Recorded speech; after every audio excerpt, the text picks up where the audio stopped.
Hello, Steve Mills here. Welcome to another edition of the Results Mastery podcast. It's great to have you here. Thank you for being so, and I really look forward to sharing with you today some really exciting information about business and what you need to do in order to move it forward. I'm very privileged today to have with me a guest, someone I've known for quite some time. We help each other a lot on LinkedIn. And welcome, Joseph Mayanja. It's great to have you here, and really looking forward to talking to you about what you do. Before we just find out a little bit more about Joseph, just a reminder that if you've not yet subscribed to my YouTube channel and you've not yet subscribed to my podcast, please do so. Reason being, we want to get more people to really know and understand how to grow that business, how to protect that business, which is something we're going to be talking about today, how to market yourself, and so on and so forth. So get yourself subscribed, and thank you again for being here. So, Joseph, let's kick off, shall we, with a question about who you are and what you do, please. Okay. Steve, thank you for having me on here. It's an absolute pleasure to have you on here and to have me on this podcast. It's been a while since we wanted to do this. Now today is a good time. Yeah, just like Steve said, I'm Joseph Mayanja. I'm basically a protection advisor. And what really I do is I work with business owners, helping them to set up that foundation of financial foundation, making sure that if life doesn't go to plan, we have a plan B, that finances do not become a problem. That's in a nutshell of what I do. Okay, great. I've been doing it for a couple of years now. Okay. Yeah, thank you. Okay, great. It's such an important thing, isn't it? And it's also really easy to neglect it. Think, oh, well, I'm fine. There's nothing wrong with me. I'm not ill. I'm not, I'm not going to have a car crash, or I'm not going to do. It always happens to somebody else, never to me. And yet it does happen, doesn't it? It does happen more often than not. But I think for me, my idea of talking about protection or talking about insurance is it's more about thriving, more about success in what you do than scaring you and thinking about what will happen. Really, because ultimately the thing that I borrowed from someone on LinkedIn they used, but they're saying you have to be betting on yourself. It's saying you are betting that nothing else will happen, but you only need to be wrong one time and everything unravels. Yeah. That's it. So we're talking about really success and maintaining your success. And if it doesn't go according to plan, then we have a backup. Yeah. That's it. So there's a lot of people a little bit like me around, I think, who are, we're in business. I am my business. I've got a few people that work for me, but the implications of anything, I could be off for a few days with flu, but anything more than that, anything where I'm off for, I don't know, months or 6 months or whatever would probably be the end of my business, in truth. Maybe people, that work for me could keep it going, but I've got nobody full time. They all work for me part time, and the implications of that, are really very dire, aren't they? And yet people don't always, fully protect themselves. Why do you think that is? Why, are people like me not fully, not fully protecting themselves? What are your thoughts? Yeah, so that's a good question, but I've researched it, and now having made directors, business owners, I have the answer now. Because ultimately, when you leave employment to go into business, you're taking risk. Inherently, business owners are risk takers. Yes. So they are saying they are looking at risk, and risk is something that really they thrive on that up to a point. Yes. So when we talk about protection, we look at it as it may be so far away, or it may not really happen. Yes. And that is understandable up to a point. And they'll say, for me, isn't it? Yeah. It will never happen to me, which is fair enough. And I say this laughingly. I pray for my clients that whoever I met or had any chance to meet with, they never get this situation. Yes. But we know life happens. Life happens. And like I said, you are betting on yourself, and nine times out of 10, it may never happen, hopefully. Yeah. But it's the one time that it happens. What's the result of that? That's what we try to do. We try to protect. So the reason, number one reason is we are business owners are risk takers, and they think it will never happen to me, or I'll do it at another time. But also the other reason is being busy. I'm busy running my business. There's no time to start looking at this other thing. Yeah. Too And busy. we tend to take it to be it's dark, it's being negative. Yeah. So that's why I try to bring in this idea of looking at things. We are looking at non-survival, we are looking at thriving. Because Steve, you're good at what you do. Like you said, you're the only one who can do what you do for yourself and your family. Only you. Yeah. So ultimately, if you're out of the picture, we are saying do not, if you're out of the picture for whatever long length of time, let you get the medical help that you need, but finances shouldn't be one of the problems. And that's how we bring protection in. Yeah, absolutely. So one of the other reasons I think as well is I agree totally with what you've said, by the way. It's, it's the thought, oh, it'll never happen to me, or I'll do it one day. I'll when I get round to it, when I get time. We all know nobody's ever got time. The amount of people who've been come into my world, and I've had meetings, and they'll say, yeah, well, I'm really keen to work with you, Steve, but right now I'm really busy. So if you contact me again in July, in a couple of months' time, perhaps we can go ahead. I contact them in July, and guess what happens, Joseph? What do you think? They're still just as They busy. kick the can a little bit further It's down. just it's just a nightmare, it really is. So but Yeah. the other thing I think is not knowing. I've always believed that until and unless somebody knows and understands the anybody's product or service and why they need it, they're not going to go ahead. And so I know with in the protection world, insurance world, there are lots of different things that I can protect, and I could and should have set up. But what are the like, in your opinion, like the no-brainers? You must have this in place. And what are the nice to haves, in a way, the things that it would be great if you'd got that, and some sort of priority as to what listeners should be doing and should be buying? So that's good, because in the business, we have mandatory insurance, say your car insurance or your professional indemnity, your public liability. Those are mandatory to do business. But ultimately, for me as a protection advisor, because I talk about protecting the individual, the person, or the person, you, the business owner, or whoever works with you. So I talk about protecting against sickness, accidents, injury, or ultimately if death really happens. So I focus on those things. And this is why. Because however you think about automation, or however you think about people working for you, ultimately there will be a brain in that business. Now, for the most people that I talk to, they are the brain and maybe one other overseas person that is doing the smaller task. But ultimately, they're so ultimately, when you talk about your computers, your cars, your building, your office, those all needs a human being to manage them. And half the time is you.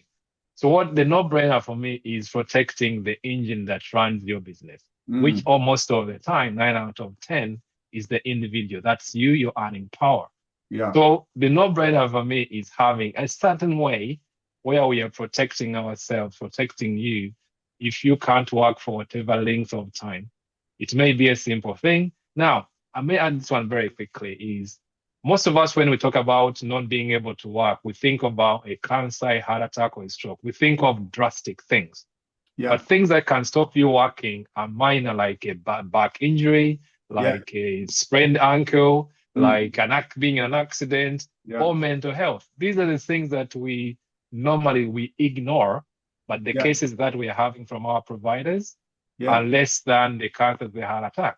Yeah. Simple Yeah. thing. I have an example that I will share later if you may. Yeah. Sure. Now, this one, I've asked for, in fact, I put it on my LinkedIn, one of the posts in the last week. So Okay. this gentleman was referred to me by one of my clients, and he was complaining that the insurance were not paying him because he was claiming and they said no to his claim. So he was referred to me to help them understand. So when he came on the call, I asked, okay, what's going on? He said, I've broken my back and the insurance have refused to pay my claim. I said, so what insurance do you have? So he has a life insurance and he has a critical illness. I said, what else? He said, those are the two one I have because that's what I needed. I said, okay, so you have a broken back. He was lifting up his daughter coming back from work. Out of excitement, he pulled his back. And that back has put him out of action now. It's 6 months. He can't Wow. sit for 30 minutes. He Shows how can't easy it stand is. for more Yeah. than it's that easy. So it's a broken back. So he needs to have surgery. So he's waiting for an appointment for his surgery, back surgery. So it's not a cancer, it's not a heart attack, it's not a stroke. Okay, No, something no, minor. it's not critical. Something is doing lovingly to pick Yeah. up his child. Yeah. The Yeah. back is gone. But the two insurances that most people will have, most times I meet them, they can't help him in this situation. Mm-hmm. No. So for me, the no-brainer is protect your earning ability. That's your Yeah. income. Yeah. Yeah. That's really good advice, I think, because it again, interestingly, I've got a friend over here on the Isle of Wight where I live. I play table tennis with him, and Okay. he's a builder. And he runs a building company. It's not like a sole trader, it's a limited company, and he's got people working for him. But he's got arthritis in his knee. He's already had one replacement knee, but he's got to have another one now. And luckily he does have some insurance in place. His problem on the short term is he's so busy coming. It's obviously the Isle of Wight, so you've got the summer season with everybody trying to get their holiday centres and hotels up and running, and he's like incredibly busy. But if he didn't have it in place, that's not a critical illness. He's not going to die of having arthritis in his knee, but it is going to stop him doing his job, isn't it? And without that insurance, the waiting list is over a year. So what I mean, I'm sure he could do something. He could probably sit at a desk doing the invoicing and stuff, and maybe even drive round, but he ain't going to be lugging big bags of cement up and down He ladders, will not. stuff like that. He's in his 60s as well, so Yeah. it's absolutely Recovery may crucial, take a little while as well. yeah, yeah, absolutely. It's absolutely crucial to make sure that you are protected. And yeah. So what should people do then? If somebody's listening and they're thinking, well, I haven't really done very much, and I've got life insurance that's set up, and maybe I've got critical illness set up as well, but do you do like an assessment, a risk analysis? What do you call it? What Yeah. do you do? And what's it Yeah, cost? yeah. So uh, I like that question. It's a nice segue. No, we do a risk assessment, and I have a report that I build for business owners to do risk assessment. Okay. Because ultimately, like before we came on a call, someone may say, I don't need insurance. There's some people who may not need. Yeah. I haven't found one who doesn't need. But No. there are some who may not, but there are some that may not be insurable. That's I another suppose if thing. you've We have got to factor. if you've got 10 billion in the bank, you're pretty okay, aren't you? Now you may be surprised. All The right. more money Okay. that people have, the more insurance people Oh, get. right. Simply because It's the interesting. more that is coming in, the bigger the impact of an illness, the Yeah. bigger the impact of death. So Yeah. the bigger the impact, the more. So I work with business owners who are ranking in maybe 100,000 a year to 120 to 200. Now, the bigger your income, as in what you're bringing in, the bigger the effect if that income stops. Yes. Because all of us, the more income you get, your lifestyle also changes, and the things that you're investing also increase. As your business So grows, you get a bigger house, which costs more, better yeah, you car. get You've got a Ferrari now. I'm telling you. You get a bigger mortgage. Now, if I'm earning 60 a year, my mortgage may be 250 or 300. Now, people who have mortgages of 1 million, 2 million. So the bigger your income, the bigger your responsibility, the bigger your liability. So meaning the more, it doesn't reduce the need for an income protection. It just increases it. As simple as. So really what we do is we assess where your situation is, because there isn't one plan fitting all. So it depends on your situation, where you are now. There's the one thing, basically what we're talking about is income protection. Call it your sick pay, private sick pay. You manage it yourself or with your employees. And if one was off sick, you have an insurance paying into you. Fantastic. So that's really why it's an assessment. It's depending on how much you're earning or how much you're trying to protect, how old you are. So we have to do an assessment in that regard. But ultimately, the more you're getting in, the more the effect of that income stopping. Pretty much that is. That makes perfect sense. It's just logical, isn't it? The more you've got to protect, the more it's going to cost, and it's getting that balance right, I suppose. Yes, correct. So when we talk about this sick pay arrangement, private sick pay, or call it income protection, if your listeners are going online to check, basically called income protection. Now, income protection for business owners is slightly different. It's not the same as income protection for employees, because we look at what you pay yourself. Now, most business owners that I have done, if they have a good accountant, they'll be getting the minimum, which is 12,500. Right? And then the others, they use it the other income comes through the business in a different way, maybe dividends, and all that. But if you go to a normal income protection route, the only confirmation you have is 12,500. Now, replacing that is not your lifestyle. Steve, you know that. You're not spending £1,000 on your lifestyle a month. And that's what your income protection is going to be. What does that do? Probably just pay a bit of a mortgage or your fuel or insurance. So when we come to business owners, their needs are slightly different. So we have to consider the dividends. How do you pay yourself? So if you're paying yourself ultimately, it may be in different times of the year, but ultimately, some people do dividends every year, every month. Others do at the end, depending how your business works. But we look at that whole case, and we'll look at what is the requirement for income protection. So that because you want it to come in and help you, not just to pay just for your fuel. That's what I'm saying. Yeah. Well, one other thing I'd say, and I think this is an important thing for everybody to think about, no matter what it is, when you're buying something, I really do genuinely believe that it is so important to get the right advice, isn't it? You know, whether that's someone who needs help with marketing, or they need help with protecting their business, or even if they're, looking to buy a new car and they don't really know what to buy. Because why? Because they're not experts at that. You know, if you run your own business and you're listening to this, you're probably an expert in whatever it is you do. You're an expert accountant, you're a HR person, you're a hairdresser, whatever it is. But you're probably not an expert in protection and insurance and making sure. So, my recommendation quite clearly is go and speak to Joseph. He's a really good guy. He's ever so nice, as you probably picked up already. And, he's very professional at what he does. So, feel free to get in touch with him. Now, Joseph, if somebody wants your help, your expertise, and your knowledge, what should they do? What's the best way forward?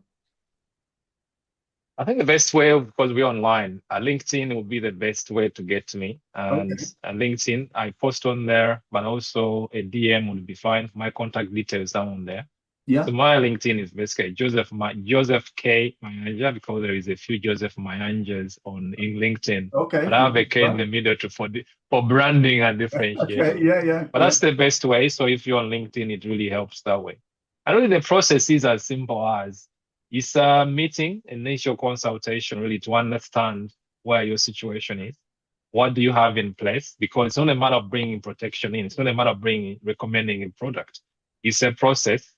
What do you have in? What don't you have? And where do you want to be? And then the gap basically becomes what we need to look at. Okay. And 9 out of 10, we find something we need to fix. Now, the initial consultation is Okay. complimentary, really. Yeah. And so for me, it's a nothing to lose situation. Yeah. And it's me putting time into protecting because I love this. And I found business owners do not have people focusing on them as such in terms of insurance. And your needs are slightly unique. And there are different ways, different and wonderful things we can do. We can have cover that is paid through the business. So your business is the one paying. Because I know most of your listeners will be the same. If I'm going to spend something, I first ask, can I put it through the business? Yes. Why don't you put protection through the business? Yeah. Because you're Yeah. protecting the business, then you Yeah. can do Yeah. that. Yeah. Yeah. That does two things. It reduces what you pay. It reduces your corporation tax because it's done before tax. There are Right. many wonderful things. Right. If Right. your accountant hasn't told you that, you may ask Yeah. You them, see, yeah, why not? people won't know that, will they? And that's where Go and do the that. Yeah. expertise comes in. So, yeah, Yeah. brilliant. Okay. Okay, I think we're just about out of time. So I'd just like to say a big, big thank you, Joseph, for your time today and your expertise. And thanks for putting it over in what I'd say is a really nice way, explaining the importance of it and giving people the option of a free, no obligation review. So much appreciated. For everybody listening, thanks again for being here. I really do appreciate time. We're all very busy, and I always try to make sure that whether I'm on my own or I'm interviewing someone, I bring someone on who can add value and really, help in some way. And Joseph's definitely done that today. So thanks again. I look forward to seeing you next time on my podcast. Don't forget to subscribe to my podcast and also to my YouTube channel. So I've just hit, interestingly, Joseph, I've got 2,000 videos on YouTube. Can you believe that? I can't, I You're mean, doing well, Steve. You're doing mind, very well. because today, Thank you. today actually, which is we're recording this on the 1st of May 2026. I've been in business for 31 years today. I know you're thinking, no, he must have been about 8 when he started, but sadly that's not true. But Well done, Steve. Happy anniversary. it's quite something, isn't it? 31 It years. is. It just seems like yesterday. It really does. And like The you, third, the 30 years went quietly. I didn't see you yeah. talk about 30 years. I did a bit. I did a bit. Yeah, yeah. 31 years. But I'm like you. I love it. If I won, Oh, literally, if I won the lottery tomorrow and got 10 million in the bank, I still carry on because I love it. Why would you stop doing something you love? yeah, Yeah, it's very good. good to do that. Anyway, we'll say goodbye for now. Thank you very much again, and speak soon. Thank you. So, thank you for listening. And if you've enjoyed this podcast, and even more, if you've benefited from it and you'd like to know more, you'd like more of my help, and you'd like to benefit from my nearly 30 years of experience working with and learning from the leading experts in the world in the area of sales and marketing, then here's what you need to do next. You need to go to my website, which is results-mastery.com, and use the gold button to book yourself a meeting on a one-to-one basis with me. Thank you very much for listening again, and I look forward to speaking to you very, very soon. Thank you.